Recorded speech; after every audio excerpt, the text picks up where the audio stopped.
नमस्कार साथियों, आप सभी का एक और नई वीडियो में स्वागत है। साथियों, आज के इस वीडियो में हम बात करेंगे कि अगर आप अपने खतियानी ज़मीन को जमाबंदी ऑनलाइन करवाना चाहते हो तो क्या करना होगा। अक्सर आपने देखा होगा कि जब भी आप अपनी ज़मीन का रसीद कटवाने के लिए किसी भी कंप्यूटर दुकान पर जाते होंगे और आप अपना खाता नंबर या खेसरा नंबर जैसे उनको बताएंगे तो ये लोग बोलेंगे कि आपका रसीद नहीं कटेगा। क्यों नहीं कटेगा भाई, क्या कारण है कि नहीं कटेगा। और आप अपने राजस्व कर्मचारी के पास में जाइएगा तो वहाँ पे भी आपके ज़मीन का रसीद नहीं कटेगा, क्योंकि सरकार ने स्पष्ट कर दिया है कि जो भी ज़मीन का रसीद कटेगा ऑनलाइन ही कटेगा, राजस्व कर्मचारी के यहाँ पे नहीं कटेगा। तो आप कंप्यूटर दुकान में गए, वहाँ पे भी आपका रसीद नहीं कटा, राजस्व कर्मचारी के यहाँ भी नहीं कटा और ज़मीन आपका ही है, आपके बाप दादा परदादा के समय से वह ज़मीन चले आ रहा है और आप कंप्यूटर दुकान का चक्कर लगाते रह जाएंगे, आपका रसीद नहीं कटेगा, क्योंकि वह ज़मीन जमाबंदी नहीं हुआ है। क्यों नहीं हुआ है, क्या कारण है, क्या करना पड़ेगा, ये सभी जानकारी आज के इस वीडियो में मैं आपको देने वाला हूँ। कैसे आप अपने ज़मीन का जमाबंदी करा करके, दाखिल खारिज करा करके और रसीद कटवा सकते हो।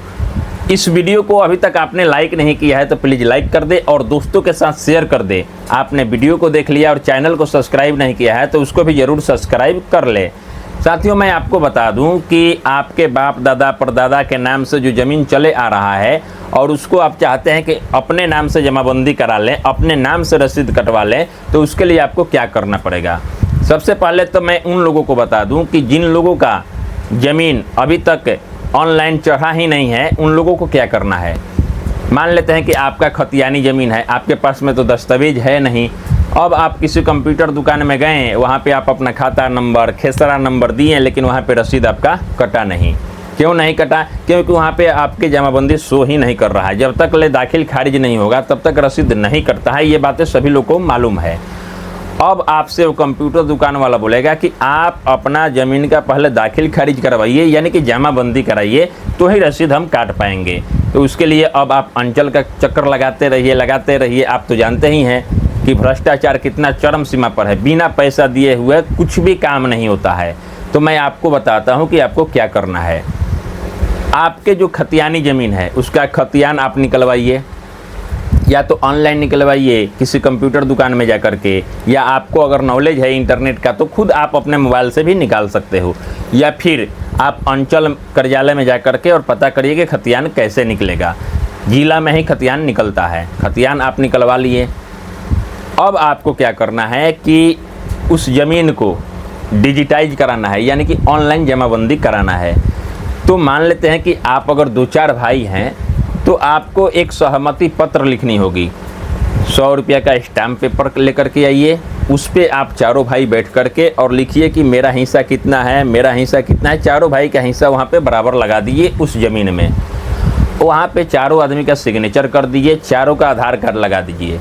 अब उस कागजात को लेकर के साथ में आपके पास में जो खतियान है या पूर्व से जो हाथ का कटा हुआ रसीद है उसको भी आप लगा लीजिए उसमें, और ले जाकर के किसी कंप्यूटर दुकान में आप ऑनलाइन करवा दीजिए। दाखिल खारिज के लिए या बंटवारा के लिए आप ऑनलाइन करवा दीजिए, कंप्यूटर दुकान वाले आपका ऑनलाइन कर देंगे। अब जब ऑनलाइन आप कर देंगे तो राजस्व कर्मचारी उसको वेरीफाई करके और जमाबंदी चढ़ा देंगे। अगर नहीं चढ़ाते हैं तो आप राजस्व कर्मचारी से एक बार जाकर के ज़रूर मिल लीजिए। ऑनलाइन कराने के बाद आप राजस्व कर्मचारी से जाकर के ज़रूर मिल लीजिए, आपके पंचायत का जो राजस्व कर्मचारी है, तो आपका ज़मीन ऑनलाइन चढ़ जाएगा।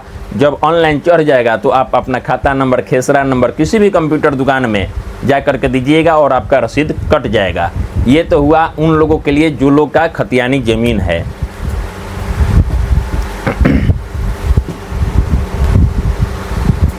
और जिनका जमाबंदी अभी तक नहीं चढ़ा था उनके लिए। लेकिन बहुत से ऐसे लोग मिलेंगे जिन लोगों के बाप दादा के नाम से जमाबंदी खुला हुआ है, रसीद भी कटता है, लेकिन वे चाहते हैं कि अपने नाम से हो जाए। तो उनको क्या करना होगा, उनको भी सेम प्रक्रिया करनी होगी।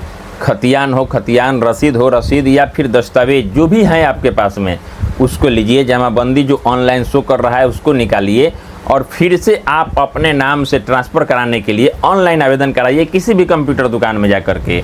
उसके बाद राजस्व कर्मचारी से मिलिए और आपके नाम से ज़मीन ट्रांसफ़र हो जाएगा और आपके नाम से रसीद कटना शुरू हो जाएगा। यही प्रक्रिया है जिस माध्यम से आप अपने नाम से या फिर नया जमाबंदी करा सकते हैं। आई होप कि जो भी मैंने आपको जानकारी दिया जमाबंदी से रिलेटेड, ये जानकारी आपको कैसी लगी कमेंट करके ज़रूर बोलिए। आपके मन में किसी भी प्रकार का डाउट रह गया है तो आप कमेंट करें, हम ज़रूर बताएंगे। चलिए मिलेंगे एक नई वीडियो के साथ, तब तक के लिए आप सभी का वीडियो देखने के लिए बहुत बहुत धन्यवाद।